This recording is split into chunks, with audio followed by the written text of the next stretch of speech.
ಪ್ರವಚನವನ್ನ ಕೇಳುವುದು ಬಿಟ್ಟೆ ನಮಗೆ ರಾಮನ ಮೇಲೆ ದ್ವೇಷ ಇಲ್ಲ. ಸಂದರ್ಭ ದ್ವೇಷ ತಳೆಯುವ ಹಾಗೆ ಮಾಡ್ತದೆ. ಸರಿ, ಯಾವನೋ ಒಬ್ಬ ಬಂದು ಹೇಳ್ತಾನೆ, ನಿನ್ನನ್ನು ನಾನು ಬಿಡುವುದಿಲ್ಲ, ನೀನು ನನಗೆ ಇವತ್ತು ಹೊಡೆದಿರಬಹುದು, ನನ್ನವ ಬಂದು ನನ್ನ ಒಡೆಯ ಬಂದು ನಿನ್ನನ್ನು ಏನು ಅಂತ ನೋಡ್ತಾನೆ.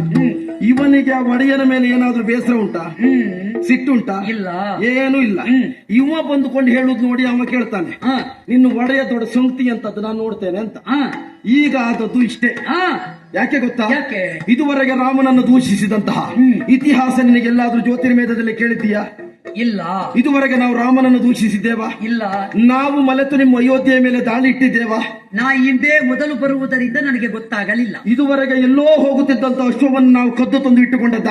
ನನಗೆ ಇಷ್ಟರವರೆಗೆ ಇದು ಬೂದಿ ಮುಚ್ಚಿದ ಕೆಂಡ, ಈಗ ಮಾತ್ರ ಗಾಳಿಯ ಮಗ ಬಂದಾಗ ಈಗ ಒಳಗಿದ್ದ ಹೊಗೆ ಹಾರಿತು, ಬೆಂಕಿ ಹೊರಗುಳಿತು. ಒಂದು ಕಾಲದಲ್ಲಿ ನಿನ್ನ ಗಾಳಿಯಾದರೂ ಸ್ತಂಭನವಾದ ಕಾಲಕ್ಕೆ, ವಾಯುದೇವ ಸ್ತಂಭವಾದ ಕಾಲಕ್ಕೆ, ಆ ಕ್ಷಣದಲ್ಲಿ ನಿನಗೆ ದೇವೇಂದ್ರಾದಿಗಳು ಬ್ರಹ್ಮಾದಿಗಳು ಬಂದು ವರವನ್ನು ಕೊಟ್ಟವರಿದ್ದಾರೆ. ವಾಯುಪುತ್ರರಾದಂತ ಬಂದು ನೀನು ಅವನೊಂದಿಗೆ ಸೇರಿಕೊಂಡವರಿದ್ದೀಯ. ನಮಗೆ ಅಂತದ್ದು ಜೀವಮಾನದಲ್ಲಿ ಏನೂ ಆಗಲಿಲ್ಲ. ನಾವು ಹೊಣ್ಣು ಅಂತ ಭ್ರಮಿಸಿ ಸೂರ್ಯನನ್ನು ತಿನ್ಲಿಕ್ಕೂ ಹೋಗ್ಲಿಕ್ಕಿಲ್ಲ. ಯಾರೋ ನಮ್ಮನ್ನು ಬಡಿದು ನಮ್ಮ ವಾಯು ಸ್ತಂಭನ ಆಗುವ ಹಾಗೆ ಮಾಡ್ಲೂ ಇಲ್ಲ. ನಮ್ಮ ಜೀವನದಲ್ಲಿ ನಾವು ಅಧಿಕ ಪ್ರಸಂಗ ಇದುವರೆಗೆ ಮಾಡ್ಲೂ ಇಲ್ಲ. ನಮ್ಮಲ್ಲಿದ್ದವರು ಮಾಡ್ಲಿಕ್ಕೆ ನಾವು ಬಿಡ್ಲೂ ಇಲ್ಲ. ಹೋದ್ರೆ ಇಲ್ಲಿ ವೀರಮಣಿಕೆ ಎನ್ನುವ ಹೆಸರೇ ಇರ್ಲಿಕ್ಕಿಲ್ಲ. ನೀನು ಬಂದದ್ದು ಇವತ್ತಲ್ವಾ? ನೀನು ಇವತ್ತು ಬಂದು ಇವತ್ತೇ ಮುಗಿಸ್ಕೊಂಡು ನೀ ಎದ್ಕೊಂಡು ಹೋಗ್ಬೇಕು. ಮತ್ತೆ ನಾಳೆ ನಿನಗಿಲ್ಲ ಅವಕಾಶ ಇಲ್ಲ. ಇವತ್ತು ನೀನು ಇಷ್ಟು ಹೊತ್ತು ಇಲ್ಲಿ ನಿಲ್ಲಿ ಕಾರಣವೇ ನಾನು, ಅದು ನಿನಗೆ ಗೊತ್ತುಂಟು. ಆದ್ರೆ ಒಂದು ನೆನಪಿಟ್ಟು ಅಲ್ಲ, ನೀವು ಅದಲ್ಲ, ನೀನ್ ಇಲ್ಲಿ ಬಂದು ಎಷ್ಟೇ ಮಾತಾಡಿದ್ರು ನಿನ್ನ ಇವತ್ತು ಮಾತಾಡ್ಲಿಕ್ಕೆ ಕರ್ಸಿದ್ದು ನಾನೇ ಅಂತ ನಿನಗೆ ಗೊತ್ತುಂಟಾ? ನಾ ಇವತ್ತು ಬಂದು ನಾಳೆ ಹೋದೇನು, ಆದ್ರೆ ಪ್ರತಿಯೊಬ್ಬರ ಬಾಯಿಯಲ್ಲಿ ಒಂದು ಮಾರುತಿ ಎನ್ನುವ ಹೆಸರು ಅನವರತ ಹೇಳುವ ಹಾಗೆ ಮಾಡದೆ ಬಿಡ್ಲಿಕ್ಕಿಲ್ಲ. ತಡಿಯಪ್ಪ, ಇದಕ್ಕೆ ಕಾರಣ ನೀನು ಅಂತ ಹೇಳುದಾ? ಮತ್ತೆ ಯಾರು? ಇದಕ್ಕೆ ಕಾರಣ ನಾನು, ರಾಮ. ಯಾರು? ಎಲ್ಲ ನಿನ್ನ ಪಾಪಿ, ನಿನ್ನ ರಾಮ ಕರೆಸಿದ್ದಲ್ಲ, ನಿನ್ನ ನಿನಗೆ ರಾಘವ ದೇವರಾಗಿರಬಹುದು. ನನ್ನ ದೇವರು ಯಾರು ಕೇಳು? ನಿನ್ನ ಊರಿನಲ್ಲಿ ಬಂದು ರಾಘವ ಚಾರಿತ್ರ್ಯದ ಸಂಭ್ರಮಾಚರಣೆ ಮಾಡುವ ಮಟ್ಟಕ್ಕೆ ಈ ಹನುಮಂತ ಮುಟ್ಟುತ್ತಾನೆ ಅಂತಾದ್ರೆ ಇದು ರಾಘವನ ದೇಣಿಗೆ ಅಲ್ಲದೆ ಮತ್ತೇನು? ಸರಿ, ಇದ್ರ ಬೆನ್ನಲ್ಲೇ ನಾನೊಂದು ಮಾತಾಡ್ತೇನೆ. ಸೇರಿದ ಸಭ್ಯರು ಮಾರುತಿಯ ವಿಷಯ ವರ್ಷ ಹೋದ್ರು ಹೇಳ್ತಾರೆ ಅಂತ ಹೇಳಿದೆಯಲ್ಲ, ಅಂತವರ ಸಾಕ್ಷಿಯಾಗಿ ನೀನಿವತ್ತು ರಾಘವನ ಸೇವೆಗೆ ಬಂದದ್ದು ಅಂತ ಸೇವೆ ಮಾಡ್ಕೊಂಡು ಹೋಗುವ ಬುದ್ಧಿಯ ರಾಮನೇ ಕೊಟ್ಟಿನಿ. ಒಳ್ಳೇದು. ಮತ್ತು ಆಗ ಬಂದು ಹೇಳಿದಾಗೆ ಹಿಂದೂ ಹೋಗುವುದನ್ನು ಹಿಡ್ಕೊಂಡೇ ಬಂದಿದ್ದೇವೆ ಅಂತ ಮತ್ತಿಲ್ಲಿ ಬರ್ಬೇಡ ನೀನು. ಒಂದಂತೂ ಸ್ಪಷ್ಟ, ನೀವು ಸೇವೆ ಮಾಡಿದಾಗ ಏನು ಸಿಗುತ್ತದೆ ಅಂತ ನಾವು ನೋಡುವುದಿಲ್ಲ, ಪ್ರಸಾದ ಸಿಗುತ್ತದೆ ಅಂತ ವಿಶ್ವಾಸ ಉಂಟು. ದುಡಿಮೆಗೆ ಸಿಗುವ ವೇತನಕ್ಕಿಂತ ಸೇವೆಗೆ ಸಿಗುವ ಪ್ರಸಾದ ದೊಡ್ಡದು.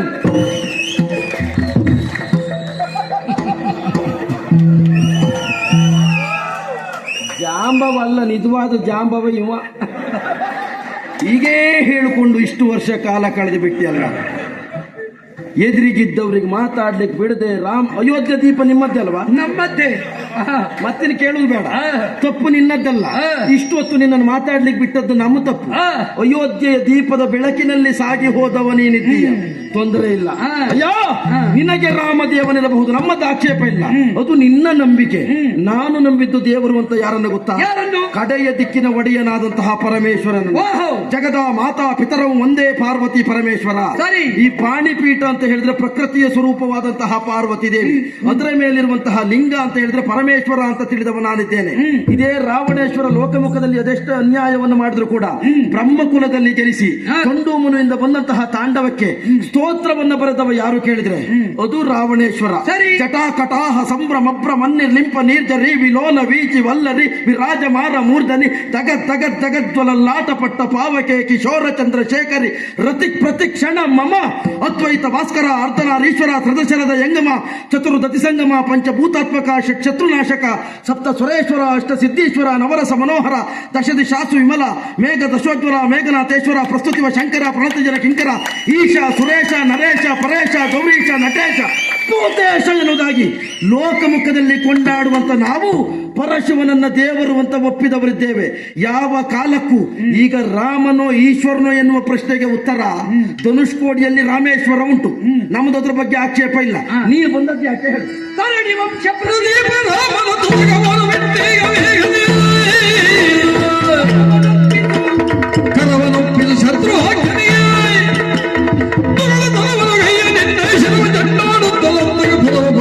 ಈಗ ಸಂಘದಲ್ಲಿ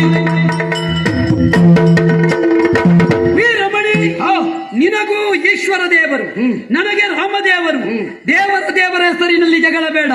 ಆದರೆ ಮಾನವನಾಗಿ ರಾಮಯ್ಯನು ಎನ್ನುವುದನ್ನು ನಿನಗೆ ಚೆನ್ನಾಗಿ ತಿಳಿಯಪಡಿಸ್ತೇನೆ. ತರಣಿ ವಂಶ ಪ್ರದೀಪನಿತಾನೆ ಶ್ರೀರಾಮಚಂದ್ರ ಅಂತವನು ಇವತ್ತು ಪೂಜಿಸಿ ಬಿಟ್ಟ ಕುದುರೆಯನ್ನು ನೀವು ಕಟ್ಟಿದವರಿದ್ದೀರಿ. ಕಟ್ಟಿದ ಮಾತ್ರಕ್ಕೆ ಯುದ್ಧ ಸಂಘಟಿಸುವುದಿಲ್ಲ. ಪರಿಣಾಮದಲ್ಲಿ ಯುದ್ಧ ಸಂಘಟಿಸಿತ್ತು ಅಂತಾದ್ರೆ ಆಗಬಹುದಾದ ನಷ್ಟಕ್ಕೆ ನೀನೇ ಕಾರಣೀಭೂತನಾಗುತ್ತೀಯ. ಯುದ್ಧವನ್ನು ನಿಲ್ಲಿಸುವುದೇ ನಮ್ಮ ಹೊಣೆಯಲ್ಲದೆ ಯುದ್ಧ ಮುಂದುವರಿಸುವುದಲ್ಲ.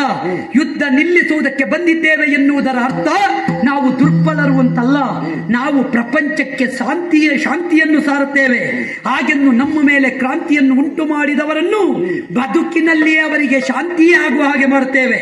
ಹಾಗಾಗಿ ಹೇಳುತ್ತೇನೆ, ಬಂಧಿಸಿದ ಹಯವನ್ನು ಬಿಟ್ಟು ರಾಮನಿಗೆ ಶರಣು ಬಂದರೆ ಒಳಿತು. ಬಂಧಿಸಿದ ಹಯವನ್ನು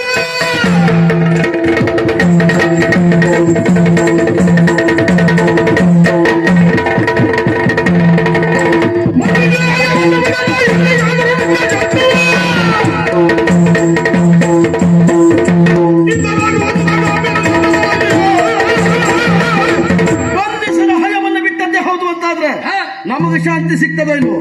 ನಿಮ್ಗೆ ಶಾಂತಿ ಸಿಗ್ತದಾ? ಶಾಂತಿಯ ಪ್ರಶ್ನೆಯೇ ಅಲ್ಲ. ನಮ್ಮ ಕರ್ತವ್ಯ ಪೂರ್ಣವಾಗಿ ಸಾಂಗವಾಗಿ ಸಾಗುತ್ತದೆ. ಬಂಧಿಸಿದ ಹಯವನ್ನು ಬಿಡೆ. ಯಾರಲ್ಲಿ?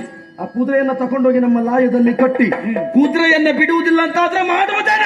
ಒಂದು ನೇಮ ಸಿಗಬೇಕಿತ್ತು. ಸಿಕ್ಕಿದ್ರೆ ಪ್ರಸಂಗ ಇಲ್ಲಿಗೆ ನಿಲ್ಲುತ್ತಾ ಇತ್ತು. ಅಂದ್ರೆ ಏನು ಮಾಡೋಣ?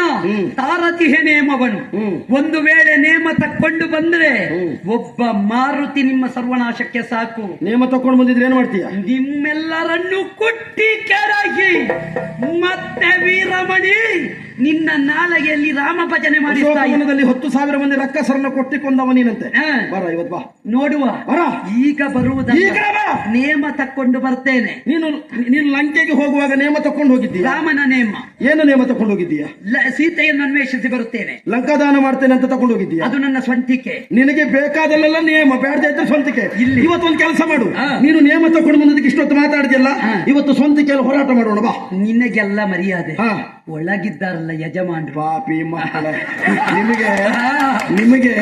ನಿಮಗೆ ಬೇಕಾಗ್ತದೆ ಅಂತ ಸ್ವಂತಿಕೆ. ನಾವು ಬಂದ ಮೇಲೆ ನಿಮ್ಮ ಪ್ರಸಾದಕ್ಕೆ ಕಾಯುವುದಲ್ಲ, ಒಳಗೆ ಇದ್ದಾರಲ್ಲ ಕಾಯುವ ಸದಾಶಿವ ಅವನ ಪ್ರಸಾದವನ್ನು ನಿನ್ನ ನಾಲಗೆಯಲ್ಲಿ ರಾಮ ಭಜನೆ ಮಾಡಿಸಿ ತಕ್ಕೊಂಡು ಹೋಗದೆ ಇದ್ರೆ ನಾ ಮಾರುತಿಯಲ್ಲ. ಒಂದು ನೆನಪಿಟ್ಟು, ಒಳಗಿದ್ದವ ಯಜಮಾನ ಅಂತ ನೀನು ಯಾರನ್ನ ಎಣಿಸಿಕೊಂಡು ಮಾತಾಡಿದ್ದೀಯೋ ಆ ಒಳಗಿದ್ದ ಪರಶಿವ ಈ ಯಜಮಾನನ ಕೇಳದೆ ಏನು ಕೊಡುವುದಿಲ್ಲ. ನೆನಪಿಟ್ಟು ನೋಡೋಣ. ಇವತ್ತು ನಿನಗೆ ಏನಾದ್ರೂ ಬೇಕಾ, ಇಲ್ಲೇ ಹೊಂದಾಣಿಕೆ ಮಾಡ್ಕೊಂಡು ಆಚೆ ಹೋಗ್ಬೇಕು. ಮತ್ತೆ ಆಚೆ ಹೊಂದಾಣಿಕೆ ಪ್ರಸಾದ ಸಿಗುವುದಿಲ್ಲ. ನಮ್ದು ಹೇಗೆ ಗೊತ್ತಾ? ಇವತ್ತಿನ ಪ್ರಸಾದ ಏನಿದ್ರು ದೇವರ ಆಶೀರ್ವಾದದಲ್ಲಿ ಸಿಗ್ತದೆ, ಹೋಗು ಅಂತ ಹೇಳ್ತೇವೆ. ಈ ಜಾಗ್ರತೆ ಮಾಡ್ಬೇಕು. ನಿನ್ನ ಜಿಪುಣತನಕ್ಕೆ ಉತ್ತರ ಇವತ್ತು ಕೊಡ್ತೇನೆ. ನಾನು ಜಿಪುಣನೇ ಹೌದಾಗಿದ್ರೆ ಇಷ್ಟೊತ್ತು ನಿನಗೆ ಮಾತಾಡ್ಲಿಕ್ಕೂ ಜಿಪುಣತನ ತೋರಿಸ್ತಾ ಇದ್ದೆ. ನಮ್ಮೂರಿಗೆ ಬಂದು ನೀನು ಇಷ್ಟು ಮಾತಾಡುವಾಗ ಈ ಮಂಗನ ಹಿಡಿದು ಪಂಜರದಲ್ಲಿ ಹಾಕಿ ಅಂತ ನಾನು ಹೇಳಲಿಲ್ಲ ಎಂಬಲ್ಲಿಗೆ ಜಿಪುಣ ಅಲ್ಲ ಅಂತ ನೀನು ತಿಳ್ಕೊಳ್ಬೇಕು. ಏನು ನಾಲಗೆಯಲ್ಲೇ ನಿನಗೆ ಬೇಕಾದಷ್ಟು ಕೊಟ್ರೆ ಅವ ದಾನಿ, ನಿನಗೆ ಬೇಡದಷ್ಟು ಕೊಟ್ರೆ ಜಿಪುಣ. ನೀನು ಕಾಪಿ ಮಕ್ಕಳ ಹೋದಲ್ಲೆಲ್ಲ ಹೀಗೆ ಮಾಡಿ ಮತ್ತೊಬ್ರು ಮನೆ ಹಾಳು ಮಾಡಿ ಬಂದದ್ದು ನೀವು ಈಗ ನೀವು ಬಂತು ಮತ್ತೆ ದೇವರು ಬರ್ಲಿ. ನೀವು ನಾಲಗೆಯಲ್ಲೇ ಈ ಸಲ ಸುಧಾರಿಸ್ತೇವೆ ಅಂತ ಯೋಚಿಸಿದ್ರೆ ನಿಮಗೆ ಹಲಗೆಯಲ್ಲಿ ಕೊಡುವ ಹಾಗೆ ಮಾಡದೇ ಇದ್ರೆ ನಾ ವೀರ ಮಾರುತಿಯಲ್ಲ. ನೋಡು, ಹೋಗಿ ಬರ್ತೇವೆ.